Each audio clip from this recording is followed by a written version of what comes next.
Welcome to Real Truth. For this, back to the time you said when you came here, it transformed your life. Was there a course, a professor who really made that difference for you? Yes, there was one course, one seminar of Henry Kissinger. Henry Kissinger! Henry Kissinger is the guy who excited his brain to do what he's doing. Which really opened my eyes. I wasn't accepted to the seminar, but I sat in. I think he let me in because I was German. And it was relatively shortly after the war. There were not too many Germans here. And this created a friendship which has endured until today. And Henry has been several times in Davos.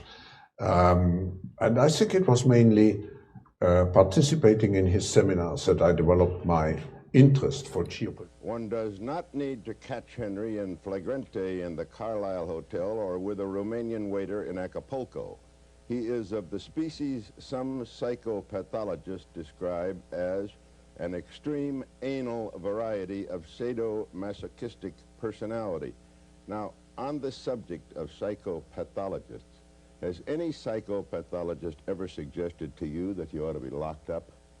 Well, what's that got to do with anything? A lot to do with it. That's our Secretary of State. Well, That's one of the leading men in America. That's our misfortune. He also happens to be a close friend of mine. For you to say something like this suggests to me that you ought to see a psychopathologist, and I think a psychopathologist would suggest that you be locked up. Well, Tom, I suggest you consider the fact that everything said in that statement is true. On what grounds do you say this? Who are the authoritative sources? I am one of the authoritative sources.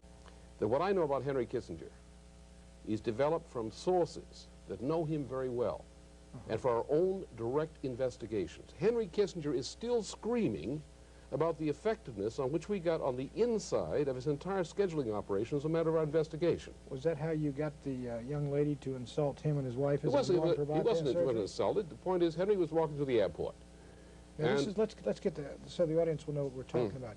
This is where some woman walked up to Henry Kissinger when he was headed for his bypass operation and called him or something. No, she didn't. It didn't happen that way. No, she said, do you sleep with young boys at the Carlisle Hotel? That's what she said. Tom, you've got it wrong. You want to know what happened? Or don't you? Well, I heard it from Mrs. Kissinger. Well, Mrs. Kissinger is not a reliable woman. You want to know what happened or don't you? All right, now you're a reliable man. We'll okay, listen to fine. Henry Kissinger was walking to the airport, and some people who are associated with me were at their usual stand in the airport. They said, Henry Kissinger. And so this young woman walked up to Henry and said, Mr. Kissinger, may I ask you 2 questions? And she asked him about the current thing that Westmoreland was having troubles at that point, the question of the Vietnam thing, and asked him if he cared to say anything about that. And he said no, he didn't want to become involved. He said, well, Mr. Kissinger, may I ask you another question? Is it true that you have been involved with young boys at the Carlisle Hotel? Now, that was not an insult, that was a straight journalistic question on a matter of fact which has been some discussion from highly reliable witnesses. Well, look. Highly reliable witnesses. Henry Kissinger doesn't have, I'm not a supporter of Henry Kissinger. He doesn't have enough time to sue you for putting this type of material out there. Why, let me ask you this, why do you put that kind of material sort of bristling with hatred and revilement into a publication? Why don't you just criticize his foreign policy? Look, on the question of Henry Kissinger, first of all, everything in there is true. True. And I know it to be true. Mr. LaRouche, I hope you have a lot of that money that you're raising from all your various organizations handy, because if I were Henry Kissinger, I would sue you and try to take it all. But let me ask you this one. Here's another statement of yours.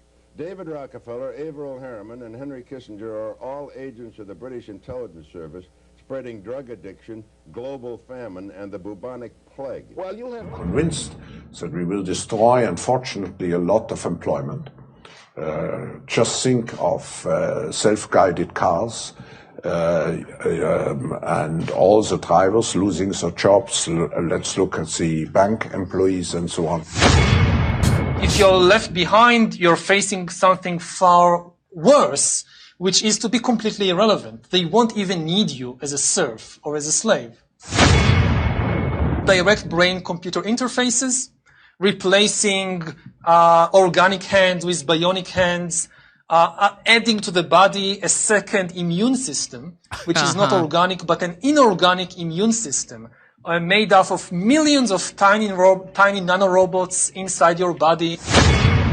And if we hack the brain, and if we understand how billions of neurons create subjective experiences of anger and love and pain and pleasure, then there should be no barrier for recreating these kinds of experiences based on silicon and not carbon, based on computers and not brains.